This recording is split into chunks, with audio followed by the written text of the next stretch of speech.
안녕하세요. 이베스트 투자증권의 염승환 이사입니다. 계좌를 신규 개설한 고객님께 요약집 주식 상품권 10달러를 드리는 이벤트를 진행합니다. 영상 하단 더 보기란을 통해 많은 참여 바랍니다. 네, 안녕하세요. 자, 이베스트 투자증권 염승환 이사입니다. 자, 오늘 2023년 2월 3일 방송 시작하겠습니다. 자, 시간이 지금 4시 20분이라 제가 좀 늦었는데 아무튼 좀 빠르게 한번 오늘 진행을 해볼게요. 오늘 일단 이제 먼저 보고서부터 좀 말씀드리면 ESG 시대 이제 리사이클링 관련된 거고, 삼성전자와 퀄컴, 구글이 협업한다. XR 기기, 미국 자동차 판매. 참 현대기아 잘하는데 주가 정말 안 가요, 그죠? 또 중국 웨이퍼 제조 기술 태양광, 애플 실적 발표 의미, 그 다음에 주주환원과 자사주 매입, 또 저비용 항공사, 또 시황, 효성 첨단 소재, 콜마 B&H, 에어부산, BNK 금융지주까지 한번 좀 살펴보도록 하겠습니다. 그래서 일단 이제 한번 보고서부터 좀 말씀을 해드리면, 일단 이제 ESG의 시대라 그래가지고 리사이클링 이제 금속 굴기라고 써 있는데 산업 금속이 부족해요. 한마디로 니켈, 뭐 망간, 뭐 이런 거 있잖아요. 뭐 리튬 다 부족합니다. 왜냐하면 이런 것들이 옛날에는 있었죠. 근데 공급이 점점 주는데 뭐 자원 민족주의다, 뭐 저기 칠레 같은 데는 뭐 약간의 뭐 문제도 있는 것 같기도 하고, 그래서 정치적으로. 근데 수요는 는단 말이에요. 왜? 친환경 산업에 이 산업 금속이 엄청 들어가요. 예. 그래서 지금 친환경으로 가야 되는데, 근데 여기 보면은 이제 문제는 광산 기업이 투자를 보수적으로 만드는 자원 민족주의, 광산 폐쇄 가능성 경고. 예, 광산 기업들은 이제 저희 당사 이 보고서 한번 보신 분들도 계실 거예요. 지난주에 아마 나왔던 보고서죠. 예. 아무튼 이제 광산 기업들은 세금 부담이 또 높다면, 우리 못하겠다. 세금을 많이 가져가니까 정부가. 우리 안 할래. 막 이렇게 나와버리는 거예요. 근데 이게 왜 중요하냐면 신재생 에너지로 전환할 때 여기 구리 보이세요? 구리만 해도 자동차 금속 수요에 원래 내연기관은 22 정도 들어가거든요. 킬로그램. 53kg가 들어가고요. 해상풍력은 8,000kg. 근데 여기 석탄하고 가스 발전 보세요. 8배입니다. 여기 친환경 설비들이. 아이언은 뭐 5,500. 여긴 있지도 않고요. 이렇게 많이 필요해요. 몇 개 이제 예시를 든 건데, 그리고 요게 이제 기타 수요인데 이 위에 있는 게 다 친환경 수요거든요. 구리, 알루미늄. 원래는 없었죠, 이런 수요가. 가파르게 늘어나는 거예요. 근데 여러분이 한번 생각해 보세요. 이 시대가 옵니까, 안 옵니까? 안 오진 않잖아요. 친환경으로 이제 가요. 시대가 바뀌어요. 여기에서 이제 비즈니스 모델을 잘 만든 기업들을 투자해야 많은 수익을 낼 수가 있겠죠. 그죠? 이쪽이 성장하니까. 이제 그래서 우리가 리사이클링을 좀 공부를 해야 되는 거고, 왜 그러냐면 이런 수요는 많은데 저런 데서 공급이 안 되죠. 옛날처럼 광산에서. 그럼 어디서 공급해야 되냐? 리사이클링. 여러분들이 갖고 있는 그 핸드폰, 그 다음에 모니터, 컴퓨터, TV 이런 거 다 나중에 폐가전 처리하잖아요. 어떻게 되면 그거 분해하죠. 그 안에 금속들 엄청 많죠. 그런 거예요. 네, 그런 걸 이제 다 골라내는 겁니다. 그걸 이제 리사이클링. 우리 흔히 배터리도 마찬가지고. 그래서 순도가 또 낮으면 안 되니까 고순도만 써야 되거든요. 그래서 이제 고순도 배터리 뭐 이런 금속들을 회수할 수 있는 능력이 정말 중요합니다. 예. 그리고 요게 이제 구리 수요인데, 요 검은색 이런 선이 구리 수요인데, 요 위에 있는 게 이제 결국엔 요 맨 위에 있는 게 재활용입니다. 재활용. 요게 재활용. 이게 광산. 지금 그다음에 계획 중인 광산. 요게 이제 알루미늄 재활용. 요쪽이. 이게 커져요. 그리고 LS M&M은 어떤 회사냐면 LS의 자회사입니다. LS가 지분 100% 갖고 있는 회사인데, 여기 GRM, 토리컴 이런 회사들이 리사이클링 사업을 하고 있어요. 실제 수혜주죠. 어떻게 보면. 그래서 이런 걸 해요. LS M&M이 GRM이나 자회사가 요거 이제 리사이클링 하는 공정이고, 요건 습식. 어떻게 보면 이제 물 같은 걸로 하는 거죠. 용해를 이용해가지고 이렇게 뽑아내요. 이런 거. 요런 구도라고 합니다. 저도 아직은 이쪽을 정확히 공부는 안 해봐가지고 정확히 모르지만 아무튼 요런 이제 공정으로 간대요. 그러니까 옛날 이런 PCB, 폐액류 뭐 이런 거 여러 가지 막 버린 것들이 있죠. 폐가전 이거 여기서 뽑아내는 거예요. 금속을. 순도 높게. 그래서 이거를 구매를 하죠. 폐금속 이런 걸 구매를 해서 그 리사이클링 공정을 통해서 높은 순도. 그러니까 폐 배터리나 뭐 폐 스크랩을 사오는 거는 이제 원재료 비용이죠. 요거를 가공을 해요. 이제 뽑아내요. 그래서 순도 높은 걸 만들어요. 그러면 이거를 팔아요. 요걸로 돈 버는 거죠. 이 둘의 가격 차를 이용해서 돈 버는 거죠. 그래서 지금 재련 기업들이 사실 하는 비즈니스가 이런 거죠. 원재료 구리 사다가 구리를 가공해서 판매하는 거. 네, 그런 수익 구조랑 좀 비슷하다. 네, 이렇게 보시면 되겠고, 한국의 대표 기업은 고려아연, 도시강산 사업을 오래전부터 했었고 미국 전자스크랩 원료 업체를 인수를 했었고요. LG와 하나와 자사주 동안 이제 긴밀한 협력도 지금 하고 있고, 또 고려아연 같은 경우는 그 동박도 이제 하죠. 2027년까지 6만 톤 정도 이제 증설을 할 계획이라고 합니다. 그래서 이제 저런 이제 증설 계획도 좀 있는 상태고, 수직 계열화 이제 니켈도 필요하잖아요. 이 배터리에. 그래서 이제 자회사 캠코가 황산 니켈 생산 능력을, 이거 한마디로 고려아연은 아이언 회사죠. 금하고 여기서 탈피해서 동박, 니켈, 전구체, 배터리 소재 기업으로 탈바꿈하고 있어요. 그 광물 기업으로. LSM&M도 이제 비슷한 거죠. 리사이클링 회사 2개를 갖고 있어요. 2차전지 소재 생산까지도 합니다. 이 토리컴. 황산 니켈이 요걸 이제 생산을 한다고 하더라고요. 그래서 요런 이제 초황산 니켈을 이렇게 중화를 해가지고 이제 배터리에 쓸 수 있는 걸로 이제 바꿔주는 거죠. 2009년 미국의 전자스크랩. 전자스크랩은 뭐냐면 이 폐가전이나 이런 데서 그 못 쓰는 그런 그 부분들을 다 이 스크랩을 고철이라 그래요. 고철로 이제 가져와서 처리하는 업체입니다. 요거 지분은 10%. 그러면 저기서 그 폐 스크랩을 받겠죠. 그 다음에 리사이클링을 하겠죠. 그 다음에 기금속 회수 시설도 갖고 있다고 합니다. 그리고 포스코홀딩스는 뭐 여러분도 잘 아시죠. 리사이클링 이미 원료도 확보했고, 공장도 올해 1분기에 가동할 예정이고요. 뭐 광물 원료 소재까지 다 수직 계열화 이렇게 돼 있다. 그러니까 이런 기업들이 단지 이제 옛날에는 그냥 철강, 비철금속 성장도 못하고 그런 회사들인데 이제 아니라는 거예요. 그러니까 이런 데서 뭐 당장은 성과가 나겠습니까, 그죠? 근데 긴 사이클로 보면 우리가 포스코, 저기 LS, 고려아연까지 꾸준하게 추적을 좀 할 필요는 있어요. 그래서 뭐 장이 안 좋아져서 나중에 뭐 또 폭락할 수도 있는데, 그럴 때 이런 기업도 공부해놓고 밸류 봐가지고 싸면, 투자하면. 그리고 원래 이런 기업들이 또 장점이 뭔지 아세요? 본업을 잘하잖아요. 본업에서 돈을 깔고 들어가죠. 이것만 올인하는 회사가 아니니까. 그런 좀 장점도 있다라고 보시면 좋겠습니다. 그래서 한번 이런 것도 한번 고민해 보시고, 또 삼성전자가 퀄컴하고 XR 협업을 한다고 하는데 이게 애플 견제를 할 것 같아요. 애플이 아마 올해 하반기에 공개를 할 것 같거든요. 지금 분위기가 요 AR 기기, AR, VR 기기를. 그래서 삼성이 아마 이제 여기 퀄컴, 구글하고 파트너십을 맺어서 할 것 같습니다. 자기네가, 삼성은 디스플레이는 잘하는데 저런 XR 전용 반도체하고 OS 있죠. 소프트웨어가 없잖아요. 사실상 좀 부족하죠. 그러니까 이제 퀄컴 반도체 쓰고 구글의 안드로이드 쓰겠죠. 그래서 협업하는 것 같아요. 그건 되게 좋은 이슈라고 저는 생각을 합니다. 그래서 애플 기기 출시 전에 먼저 관심 끌고 경쟁을 본격화하겠다. 그래서 사실 어젠가 이 뉴스 나왔던 것도 같더라고요. 그래서 주가가 이쪽 관련주들 있죠. 급등했죠. 요새 뉴프렉스도 올라가죠. 네.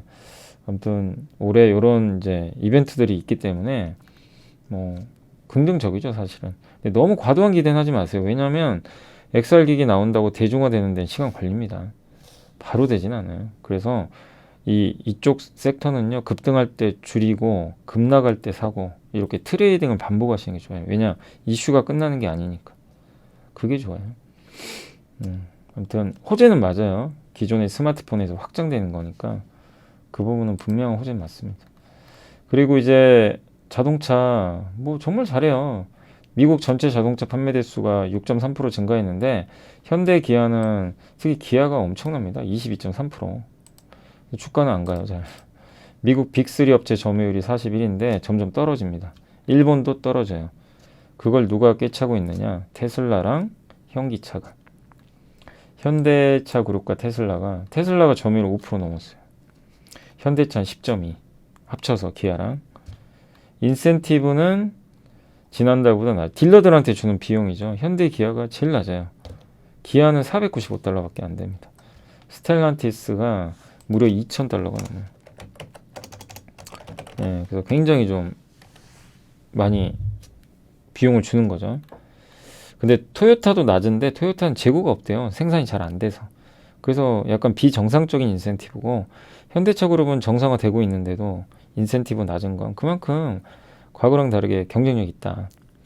굳이 막 딜러들한테 인센티브 안 줘도 차가 잘 팔린다는 얘기잖아요. 이렇게 보시면 되겠고, 요게 이제 현대 기아는 인센티브가 이렇게 났습니다. 밑에 저 점선으로 된 게 산업 평균이거든요. 점선이. 네, 근데 현대 기아는 요 밑에 있죠. 인센티브가 이렇게 낮아요. 산업 평균보다도. 점유율은 여기 밑에가 테슬라고요. 위에가 현대 기아인데 올라오죠. 점진적으로 이렇게. 근데 이 두 개, 미국과 일본은 떨어지고 있습니다. 예. 특히 테슬라가 점유율이 완전 늘어났어요. 폭스바겐이 꺾였고, 현대차, 기아의 점유율입니다. 2000년부터 옛날에 존재감도 없었죠. 이거 보이세요? 이거는 뭐 정말 이것도 대단한 거죠. 옛날에 2000년 초반에 1% 여기서 출발해 가지고, 한마디로 그냥 그때는 현대 기아 참 누가 인정도 안 했죠. 2000년 초반엔. 예, 인정도 안 했어요, 사실. 그러다가 이렇게 이제 경쟁력을 갖게 된 거죠. 대단한 거죠, 사실. 예. 잘하고 있는데 주가가 인정을 안 해줍니다. 이게 좀 안타깝고, 고배당도 매력적이고요. 배당 많이 주죠, 이제. 현대차증권의 강동진 연구원님이 이제 그 태양광, 뭐냐면 정리를 해드리면, 중국이 태양광 웨이퍼 있죠. 태양광도요, 그거랑 똑같아요. 비슷해요. 웨이퍼 있죠. 반도체 웨이퍼에서 이거 잘라서 만들잖아요. 이것도 똑같아요. 태양 전지를, 셀을 그렇게 만드는데, 이 웨이퍼 생산을 거의 다 중국이 다 합니다. 그냥 독점이라고 생각하시면 돼요. 근데 이거를 만드는 기술 있죠, 장비. 이거를 이제 앞으로 수출 안 하겠다. 규제하겠다. 이 얘기입니다. 그래서 웨이퍼 수출은 금지하는 건 아니니까 웨이퍼 수출은 돼요. 근데 이게 이제 이렇게 되면은 저 웨이퍼를 이제 못 만들 거 아니에요. 그래서 이제 문제가 커질 수 있는데, 다만 태양광용 웨이퍼는 반도체보다는 좀 만들기가 더 수월하다고 하더라고요. 근데 왜 그러면 다른 나라는 안 만드느냐? 원가 경쟁이 안 돼요. 중국은 못 이겨요. 중국이 압도적으로 싸게 만들고 기술력도 좋아요. 그러니까 굳이 중국과 경쟁해봐야 망하니까 안 하는 거예요. 근데 중국이 그래 너네가 안 한다고? 우리가 할게. 예. 대신에 우리 시장이 들어오지만 이제 이런 게 될 수도 있죠. 그럼 당장은 비용 부담이 들더라도 장기적으로 우리나라한테 호재죠. 중국의 명분을 제공하는 거, 미국한테. 너네가 이렇게 나온다 이거지. 그럼 미국에 아예 들어올 생각도 하지 마라. 이제 이렇게 돼버리는 거예요. 그러면 미국은 가뜩이나 그동안 지금 중국 걸 끊어버리고 있는데 많이 끊었어요. 예. 지금 중국산 태양광도 수입을 거의 안 하죠. 많이 줄였는데 더더욱 안 하겠죠. 중국이 지금 미국에서 인플레 감축법 때문에 그 미국에 공장을 짓잖아요. 태양광. 그러면 그 보조금을 줘요. 세제 때. 그래서 가고 싶어 하는 것 같더라고요. 근데 이 상황이면 미국이 허용을 하겠습니까? 중국 들어오지 말라 그러겠죠. 그럼 누가 소외받을까요? 하나솔루션이죠. 당연히. 어려워지니까. 하나솔루션은 또 그걸 감안해서 웨이퍼 인고다고 요거 있죠. 이 중국이 하는 거. 요거를 미국이 짓고 있어요. 그래서 이게 양산에 성공하면 무시무시해지는 거죠. 그러니까 저도 하나솔루션은 굉장히 좀 긍정적으로 보는 게 방향성이에요. 근데 저도 이제 경험을 했던 게 아무리 좋은 기업도 비싸게 사면 의미가 없어요. 그죠? 방향성 맞아도. 그래서 쌀 때 사야 돼요. 투자는.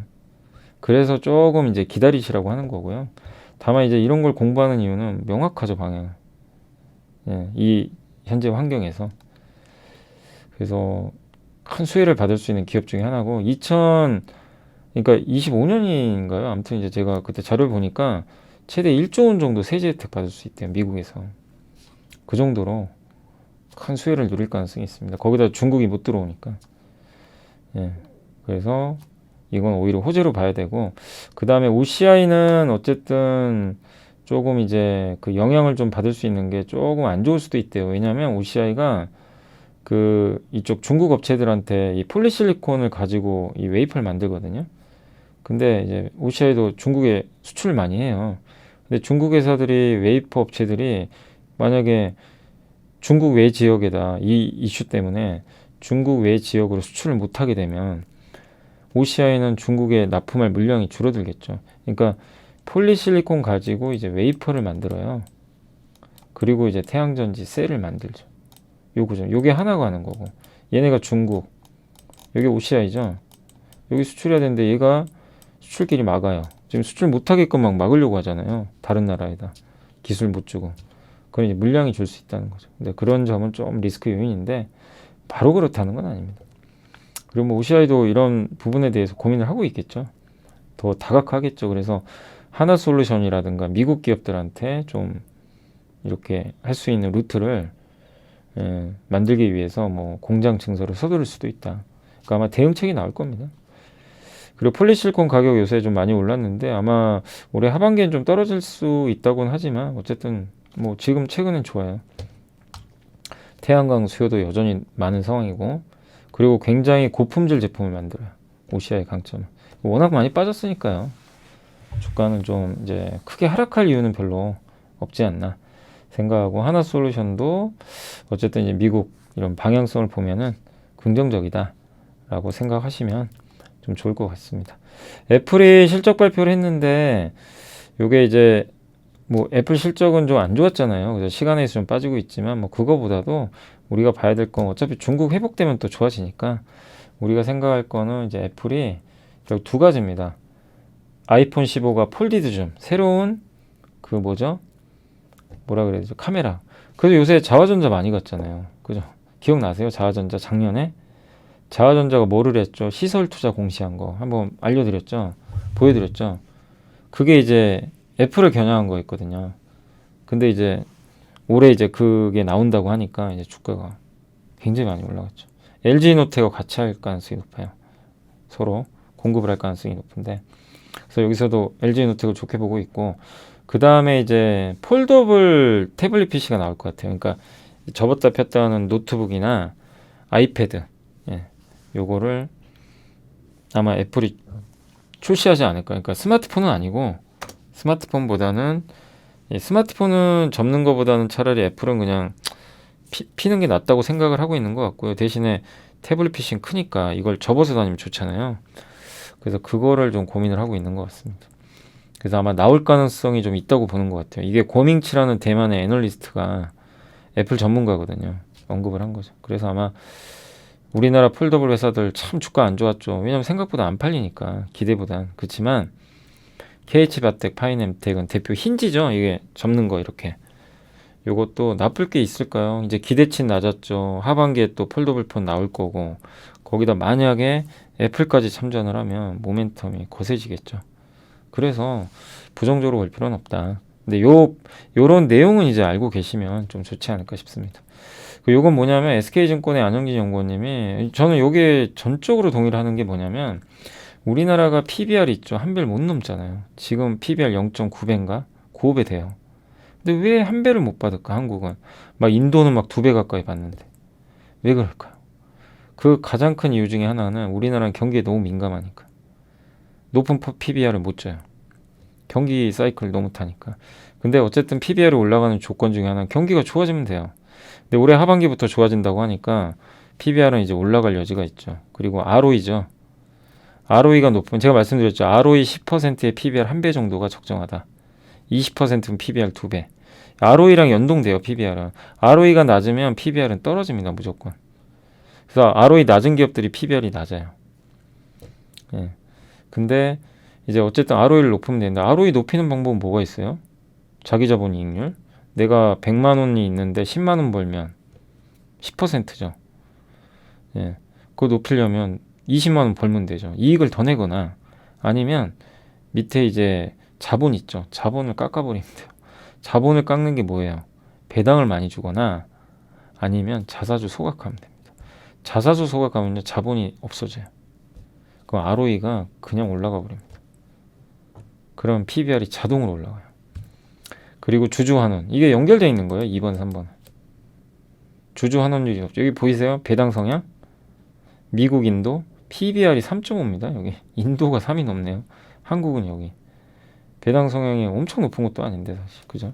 근데 우리는 배당 성향이 너무 낮아요. 거의 전 세계 꼴찌죠.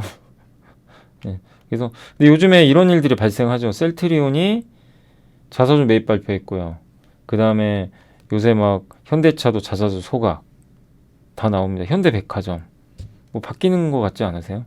그래서 올해는 이런 건 얘기들이 아마 많이 나올 것 같아요. 그래서 한번 기대를 해보자고요. 그러면 PBR 자동으로 올라갑니다. 그리고 요새 저도 이제 저비용항공사를 조금씩 긍정적으로 보고 있는데 일단 데이터가 나왔는데 LCC입니다. 저비용항공사를. 예, 이걸 LCC라고 이제 부른다라고 그냥 뭐 생각해 주시면 좋겠고 LCC가 이제 1월 동남아 노선 수송 객수가 이렇게 나왔는데 에어부산이 48%나 증가했는데 사실 근데 에어부산은 2019년 대비해서 그 항공기 운항 횟수를 급격하게 늘렸대요. 그걸 감안하시면 좋겠습니다. 그래서 좀 공격적으로 한 거고 실제 횟수나 객수를 함께 놓고 비교해 보면 진에어하고 TA항공이 좀 효율적으로 했다. 이렇게 보시면 되겠고 양사 모두 또 대형기를 보유하고 있대요. 그리고 일본 노선은 요새 완전 호황이죠. 일본 노선 쪽에서도 진에어하고 티웨이가 19만 명, 18만 명. 확실히 제주가 사이즈는 커요. 네, 아무튼 굉장히 효율적으로 운항을 했다. 이렇게 좀 보시면 일단 좋을 것 같습니다. 그래서 이제 요 그 항공 이제 여객 운임이 요즘에 굉장히 비싸잖아요. 근데 이제 그걸 결정하는 요소가 세 가지래요. 여기 LF랑 환율하고 이제 항공료 세 개인데 LF는 뭐냐면 탑승률이라고 합니다. 그러니까 얼마나 많이 비행기에 탑승하느냐. 예, 탑승률이 있고 또 환율이 있고 항공료 가격이 있죠. 근데 환율과 항공료 가격은 요새 떨어지죠. 항공료는 좀 올라가나요? 항공료까지는 모르겠네. 근데 국제유가 좀 떨어지니까. 근데 이게 모두 다 환율은 많이 떨어졌죠. 그래서 3분기 대비 내려갔기 때문에 이게 떨어지면 당연히 티켓값이 떨어져요. 연동돼서. 대신에 이건 떨어져도 나쁘게 볼 게 아닌 게 비용이 줄잖아요. 이거 다 비용 아닙니까? 항공사들. 그래서 이게 떨어지면서 티켓 가격이 떨어지는 건 큰 문제는 아니에요. 예. 근데 이제 요 탑승률이 문제입니다. 예, 탑승률. 그래서 1월 동남아 및 일본 노선 운항 횟수에서 확인할 수 있던 거는 진에어가 굉장히 좀 소극적으로 하고 있대요. 영업을. 예. 그래서 다른 회사들은 지금 굉장히 좀 이 공격적으로 좀 하고 있는데 근데 결국엔 이 운항 횟수는 늘어나겠죠. 예. 뭐 진에어가 아무리 소극적으로 해도 이렇게 지금 뭐 역대급 호황 아닙니까? 지금 우리가 지난 2, 3년간 유일하게 못한 게 뭐예요? 거의 해외여행을 못했잖아요. 그럼 누구든 가고 싶어요. 저도 마찬가지고 누구든 해외여행에 굶주려 있는 거죠. 그러니까 지금 완전히 호황기가 온 거죠. 그렇게 이제 보시면 좀 좋을 것 같아요. 그래서 여객 공급이 좀 늘어날 수 있다. 이렇게 좀 보고 있는 것 같습니다. 이제 향후에 그러면은 운임 하락이 좀 나올 수 있다. 예, 이렇게 좀 보고 있는 것 같아요. 다만 이제 어떻게 될지 모르겠어요. 분명히 승객들은 많이 훨씬 더 늘어날 텐데 운임은 꺾이는 걸로 간다면 좀 모멘텀이 소진될 수도 있죠. 그래서 이건 저도 모르죠. 어떻게 될지. 그러니까 운임도 잘 봐야 될 것 같아요. 여객 운임이 유지만 된다면 유지만 돼도요. 높은 데 유지되는데 이 수요는 늘면 돈은 엄청 벌겠죠. 이제 그겁니다. 그거를 계속 체크하는 수밖에 없어요. 근데 아직까지는 높은 운임 이어지니까 요게 이제 23년 1월 동남아 및 일본 노선 그건데 19년하고 비교한 거예요. 일본은 18년도라. 그때 대비해서도 지금 벌써 일본 같은 경우는 진에어랑 티웨이 이런 데는 벌써 넘어가고 있어요. 그만큼 지금 수요가 폭발한 거죠. 그리고 이렇게 드라마틱하게 올라옵니다. 일본 노선. 여기가 19년도. 예, 엄청나죠. 수송객 수가. 그리고 이 18년도, 19년도를 왜 뛰어넘냐면요. 그때 노제팬 할 때예요. 일본 잘 안 갔을 때입니다. 일본하고 안 좋아가지고. 그죠? 기억나시죠? 예. 근데 이제 지금 그런 거 없어져 버렸죠. 다들 가시니까. 아무튼 저도 좀 최근에 긍정적으로 보고 있는데 계속 좀 업데이트 자료들 나오면 해드릴게요. 애널리스트마다 의견은 엇갈리니까. 자, 그리고 이제 하이투자증권의 이용찬 연구원님이 3, 5월 FMC 금리 인상 여부는 이제 중요하지 않다. 예, 시장의 우려는 이제 진짜 부도 리스크랑 소비 경기 하향인데 부도 리스크는 가능성은 낮아요. 왜냐 하이힐드 위험한 채권과 이제 우량한 채권 간의 이제 금리 차거든요. 이게 좁혀져요. 이게 좁혀지면은 안전하다는 얘기예요. 이 부실한 기업의 금리가 떨어진다는 얘기는 이제 덜 위험하다는 얘기죠. 그리고 이 소비는 좀 영향을 받죠. 왜냐하면 이제 고물가 고금리 시대는 맞으니까. 다만 이제 미국 외의 지역이 좋아지니까 또 미국도 어차피 이제 상반기에 금리 인상 끝나잖아요. 예, 그래서 결국 미국 경기 우려가 좀 연착륙으로 끝난다면 확인된다면 골디락스 이제 굉장히 좋은 장이죠. 예. 이런 게 연출될 것 같다. 이런 거 같고요. 또 미국보다는 연말 연초에는 비미국이 좋았는데 지금 미국도 강해졌고, 예. 근데 이제 부채 한도 협상이 지금 본격화되면 한번 문제가 발생하죠. 요새 부채 한도, 그러니까 미국은 예산이 있죠. 그래서 부채 한도가 정해져 있는데 그걸 초과하면 이제 돈을 못 쓰거든요. 그래서 그걸 또 늘려야 돼요. 근데 여야 합의가 안 되면 안 되는 거죠. 이제 그 잡음이 좀 나올 수 있는 거는 한번 노이즈가 될 수는 있습니다. 그리고 결국 금리 인하인데 지금 금리 인하는 이미 시장 기대하고 있고요. 올해 한 번, 내년에 세 번. 네, 그게 시장의 예상입니다. 왜냐하면 지금 미국의 2년물 국채금리 있죠. 2년 금리가 기준금리에 연동되거든요. 근데 지금 기준금리 이제 5까지 가거든요. 근데 2년물 금리가 지금 몇인 줄 아세요? 4입니다. 그러면 4번 금리 낮춰야 거기로 가요. 그러니까 지금 시장은 올해 한 번, 내년 세 번을 벌써 금리 인하를 예상을 하고 있어요. 진짜 빠르죠. 네, 여기 1% 가까운. 아무튼 지금 현재는 좀 그렇게 움직이고 있다. 이렇게 보시면 좋겠습니다. 아무튼 이거를 결정하는 요인은 그러니까 이런 얘기도 있어요. 금리 인하하면 악재 아니냐. 그만큼 안 좋다는 거 아니냐 경기가. 근데 저는 그렇게 생각 안 하는 게 만약에 하반기에 금리를 낮춘다고 생각해 보세요. 그게 예를 들어서 경기가 정말 망가지고 안 좋아져서 낮추면 그 말이 맞아요. 악재죠. 악재일 수 있어요. 경기 진짜 안 좋나 봐. 근데 그게 아니라 물가가 급격하게 낮아져서 뭐 3, 2까지 떨어졌는데 기준금리 5잖아요. 물가는 2인데 그럼 괴리가 너무 심하죠. 이게 물가가 너무 낮아서 경기랑 상관없이 물가를 맞추기 위해서 그냥 금리를 좀 낮추겠습니다. 이런 금리 인하면 호재라는 거예요. 그러니까 금리 인하도 같은 금리 인하가 아닙니다. 그래서 여러분들이 그걸 좀 잘 좀 취사 선택하셔야 될 것 같고, 그래서 여기도 그 내용이에요. 물가가 안정화되면서 금리를 낮추면 그건 굉장히 호재가 되는 거죠. 예, 근데 어쨌든 그건 가봐야 되는 거죠. 그래서 현재 연준에서는 우리는 금리 인하 안 한다고 하지만 이미 2년 국채 금리는 4.1까지 떨어졌기 때문에 시장은 벌써 그걸 반영한다. 예, 요게 이렇게 지금 금리 떨어지고 있죠. 전망치가. 연준은 꼿꼿해요 위에. 예, 그런 좀 내용입니다. 효성 첨단 소재는 목표 주가 50만 원으로 상향 조정했고요. 예, 실적은 좀 부진했지만 신한에서 대신내에서 올렸고 영업이익 51% 증가할 것 같고 1분기 좋대요. 타이어 코드, 타이어 첨가제, 또 중국 리오프닝 수혜주죠. 스판덱스, 슈퍼섬유, 아라미드, 탄소섬유. 그래서 그치만 이제 석유화학 쪽이니까 말씀드리고 싶은 거는 어느 정도 오르면 줄이시고 좀 밑에선 좀 잡고 이렇게 트레이딩, 너무 장기 투자보다는요 사고 팔고 병행하시면 좋겠습니다. 안녕하세요. 이베스트 투자증권의 염승환 이사입니다. 계좌를 신규 개설한 고객님께 요약집 주식 상품권 10달러를 드리는 이벤트를 진행합니다. 영상 하단 더 보기란을 통해 많은 참여 바랍니다. 콜마 B&H는 지난 한 2년간 너무 안 좋았어요. 왜냐하면 중국의 애터미 아시죠? 애터미가 이제 화장품 같은 거 판매하는 기업 중에 하나인데 글로벌 회사죠. 예. 흔히 뭐 다단계 회사라고도 많이들 얘기도 하죠. 예, 일각에선. 예, 근데 이제 애터미가 정말 유명하죠. 예.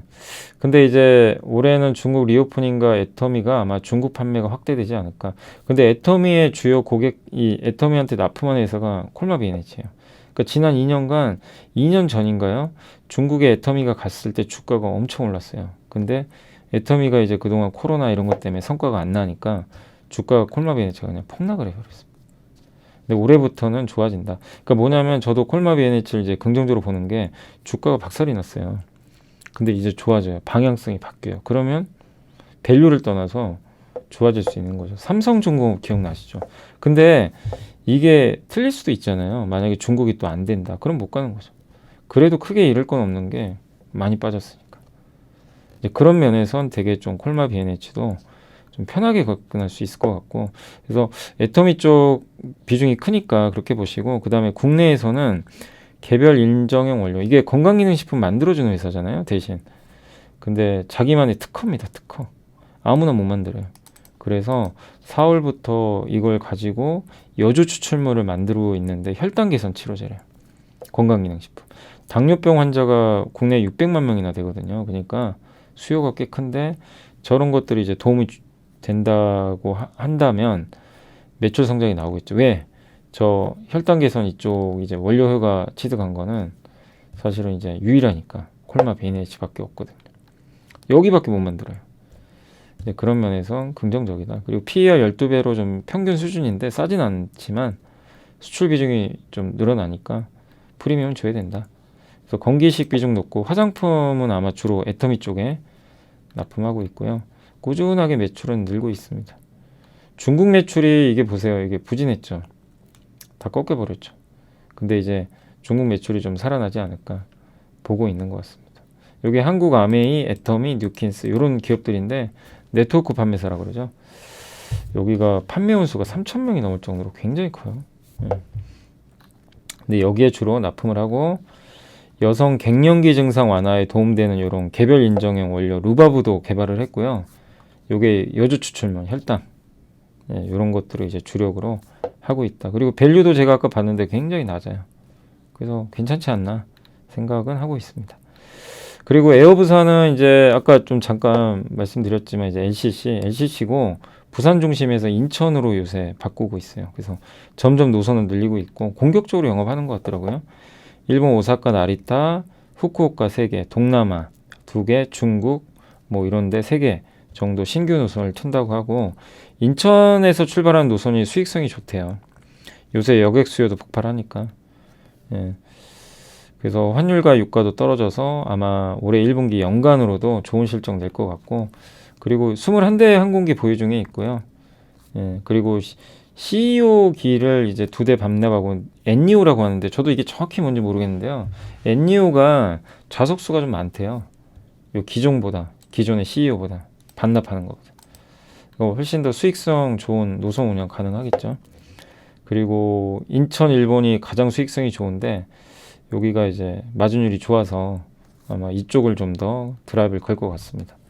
그리고 이미 단가도 비싸졌고요. 지금 항공기 운임 비싸잖아요. 탑승률이요, 2018년도에 그 85에서 80% 정도 됐거든요. 현재 90%라고 합니다. 엄청난, 그러니까 비행기가 뜨면 그냥 거의 다 사람들 다 타고 간다는 보시면 돼요. 그냥 매진이에요, 그냥. 예, 그렇게 보시면 될 것 같아요.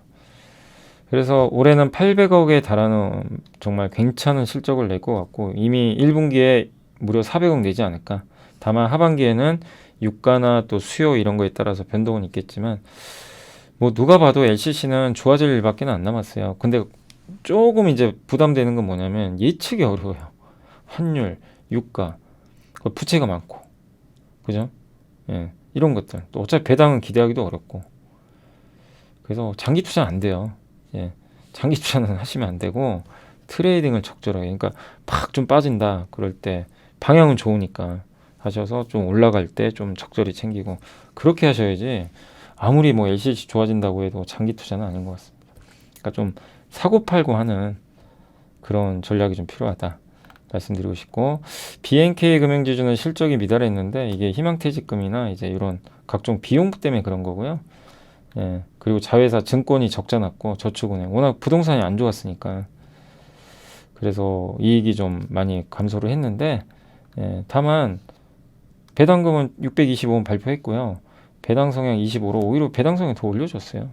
예, 그래서 배당은 확실히 좀 보장을 해줬고, 그리고 지방은행이 할인 받죠. 왜냐하면 금리, 경기, 부동산이 더 민감하게 반응을 하니까.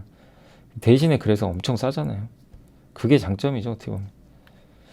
예, 그래서 이미 선제적 비용 처리했고 주주환원 노력도 좀 있기 때문에 괜찮다 보고 있고, 현 주가 기준으로요, 저 정도 배당을 준다면 무려 9%가 넘습니다. PER이 2.6배고요. PBR은 0.2배. 그러니까 이게 지금 우리나라 은행의 현실인가 좀 그런 생각이 들더라고요. 이렇게 저평가돼 있을 수가 있나? 예, 마치 뭐 그냥 진짜 망한다고 보는 거지. BNK 금융은행이 망하나요? 아니잖아요. 예, 부산은행도 단단한데. 근데 지금 이 밸류를 보면요. 인정을 안 해요. 배당을 무려 9% 이상 주는데. 그래서 굉장히 매력 있다. 이렇게 좀 보셔도 좋을 것 같습니다. 단 시간 좀 걸리겠죠. 예, 그거 염두에 두시면 되겠습니다. 자, 이제 오늘 장이 좀 끝났고요. 한번 시장 보고 좀 말씀을 드려볼게요. 자, 오늘 이제 주식시장은 좀 오늘 강세로 끝났고, 사실은 이제 미국 증시가 나스닥이 급등을 했지만, 나스닥 같은 경우 아시겠지만, 그 나스닥 선물이 장중에 워낙 안 좋아가지고, 예, 우리나라 증시에 좀 안 좋은 영향을 줬죠. 근데 그럼에도 불구하고 오후장 들어서 증시가 아무튼 반등에 또 성공을 해서 오늘 잘 끝났습니다. 그래서 시장 여전히 뭐 좋고 아마 2,500을 돌파하려고 뭔가 준비하는 듯한 그런 모습이 잘 나오고 있는 것 같습니다. 아무튼 지금 두 달째 연속해서 오르고 있고 시장 분위기는 어느 때보다 좀 좋은 상황이고요. 그리고 그걸 이끄는 주체는 누굽니까? 외국인이죠. 오늘도 외국인은 질주를 했습니다. 5천억을 넘게 사버렸고 개인은 연일 팔고 있고요. 예, 그리고 외국인이 주로 사는 거는 역시 전기전자, 거의 뭐 삼성전자 위주로. 그리고 오늘은 자동차도 많이 샀어요. 지표가 워낙 좋아서 그런지 그게 좀 특징적이었고, 그 다음에 이제 오늘 업종으로 보면 애플페이 이제 허용한 것 같더라고요. 아까 잠깐 뉴스 보니까. 그래서 애플페이 관련주들이 좀 강했고, 오늘 네이버가 실적 발표했는데 기대에 살짝 못 미쳤지만 이제 워낙 기대치가 낮았으니까 네, 부합을 했어요. 어느 정도. 그러다 보니까 좀 네이버가 5%나 급등해 버렸습니다. 정말 오랜만에 좀 이제 살아나는 것 같아요. 정말 다행이고, 빠진 거 생각하면 아직도 멀었지만 어쨌든 네이버의 질주가 오늘 증시에 훈풍을 불러일으켰고, 또 면세점주들은 현대백화점이 면세점보다는 백화점인데 아마 한국정보통신이 올라서 그런 거고, 그러니까 면세점이라고 보긴 좀 어렵고요. 현대백화점이 확실히 그 자사주 소각한다는 뉴스로 좀 최근에 강하고, 타이어가 오늘 좋았습니다. 한국타이어 어제 한번 그 말씀드렸죠. 그 실적 한국타이어가 실적도 굉장히 잘 나왔고, 예, 그래서 한국타이어가 9%나 올랐고요. 증권사들 평가도 되게 좋아요. 그리고 워낙 주가가 안 가가지고요. 예, 그래서 오늘 좀 좋았고, 이 타이어 관련된 기업들이 몇 개 있죠. 오늘 다 급등을 했던 것 같습니다. 또 광고 회사들 중에 일부가 좀 올랐는데 인크로스가 좀 실적이 잘 나왔어요. 오랜만에. 그래서 9% 올랐고, 나스미디어. 다만 이제 그 제일기획은 좀 아직 부진하지만 제일기획도 지금 배당 수익률도 꽤 높고 하니까 뭐 너무 나쁘게 볼 이유는 없다 이렇게 말씀드리고 싶고, 자동차주들 오랜만에 괜찮았습니다. 오늘 한온 시스템이 모처럼 올랐고, 또 기아가 요즘에 확실히 좋아요. 기아의 힘이 좀 셌고, 그 다음에 조선주들도 오늘 드디어 한국조선해양 갑니다. 예, 드디어 가네요. 그래서 이것도 좀 고생하신 분들 잘 좀 버텨보시고요. 예. 아무튼 그때 현대사무중공업 그 상장을 안 하기로 하면서 완전 이제 분위기가 바뀐 거죠, 사실. 그런 점이 일단 좀 다행이죠. 그리고 아예 합병했으면 좋겠어요, 둘이. 그럼 주가 훨씬 많이 갈 텐데요. 그리고 오늘 소매유통주 중에 와 CJENM 그 구조조정 효과죠. 그죠? 예, 그리고 아무튼 오늘 무려 9%. 요새 완전히 뭐 엔터 사업, 그러니까 사실은 ENM도 엔터를 하거든요. 그런 부분들이 주가에 잘 녹아드는 것 같습니다.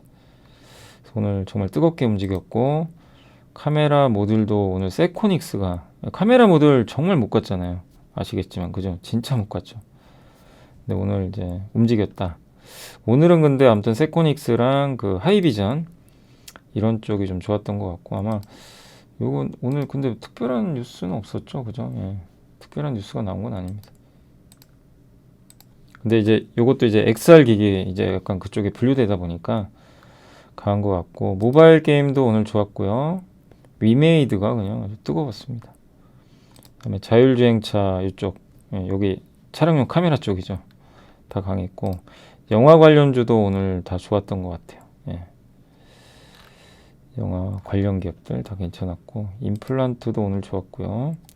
덴티움이 뭐 계속 질주하고, 그 디오도 이제 조금씩은 살아나는 것 같고, 레이 이런 기업들도 좀 올라갑니다. 그리고 은행주들 다시 좀 회복됐고요. 오늘은 카카오뱅크가 좋았고 미디어 관련주들도 좀 괜찮았고요. 그리고 좀 빠진 기업은 뭐냐면 이제 뭐 야놀자 관련주 좀 빠졌고 증권주 요즘에 좋았는데 오늘은 좀 안 좋았어요. 증권주가 SK증권 이게 사실은 약간 좀 암호화폐 관련주로도 옛날에 하나투자증권인가 그랬던 걸로 아는데 또 오늘은 그냥 주가가 너무 많이 빠져버렸네요. 정유회사들은 오늘 좀 안 좋았습니다. 정유주들은 좀 국제유가 빠져가지고요. 다시 75까지 떨어졌어요. 그리고 해운주 오늘 좀 쉬어갔고 그리고 항공주는 오늘 좀 항공주도 좀 쉬어야 돼요. 좀 많이 올랐어요. 보면 뭐 TA 항공도 보시면요. 주가가 단기에 그러니까 항상 조심하실 건 아무리 좋아도 보세요. 너무 많이 올라갔죠. 그럴 땐 조금 조심하시면 좋아요. 그리고 또 빠지면 이제 빠지는 걸 이용하면 좋겠죠. 그리고 지능형 로봇 주도 오늘 일부 기업은 올랐지만 또 코난테크 이게 챗 GPT죠. 이쪽은 많이 빠진 것 같습니다. 생보사 좀 빠졌고 2차전지 장비 회사 빠졌고 건설 중소형도 좀 안 좋았고 오늘 반도체는 하이닉스가 좀 부진해서 그런 거고 삼성은 그래도 강세로 끝난 것 같습니다. 피팅은 오늘 좀 쉬었네요. 오늘 조선준 좋았는데 피팅은 약간 쉬었고 카지노형 오늘 한마디로 리오프닝주는 좀 별로 안 좋았던 것 같아요. 그죠? 리오프닝주 2차 전지도 좀 쉬었고 약간 쉬었고요. 에코프로는 실적이 좋은 것 같더라고요.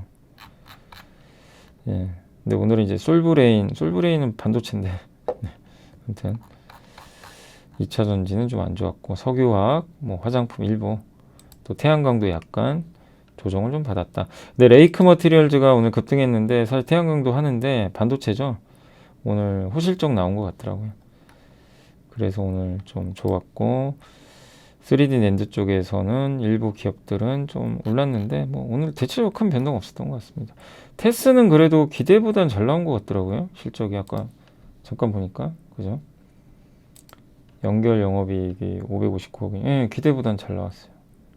워낙 기대치가 낮아 있었는데 실적은 괜찮게 나온 것 같습니다. 자 그리고 이제 오늘 시총 상위 기업들만 정리 한번 해보겠습니다. 그래서 오늘 이제 보시다 삼성전자하고 LG엔솔은 좋았는데 하이닉스는 좀 차별화됐고 네이버가 정말 뜨거웠고 카카오 자동차가 질주를 했고요. 그리고 은행주도 이제 급락 딛고 올라왔고 그 다음에 에코프로비엠 좀 버텨줬고 많이 빠진 건 없어요. 하이브가 이제 20만원 향해 가고 있고 크래프톤 요새 이쪽이 정말 좋아요. 한국조선 급등했고 그리고 한운 시스템이 좋았고요. 오리온도 다시 회복. 한국타이어 뭐 실적 서프라이즈 오늘 났습니다. 에코프로도 실적 거의 크게 빠진 건 없죠. 뭐 빠져도 한 1%대니까 CJENM은 뭐 급등했고 이게 전형적인 강세장의 모습이에요. 급등주는 많고 급락주는 굉장히 제한돼요.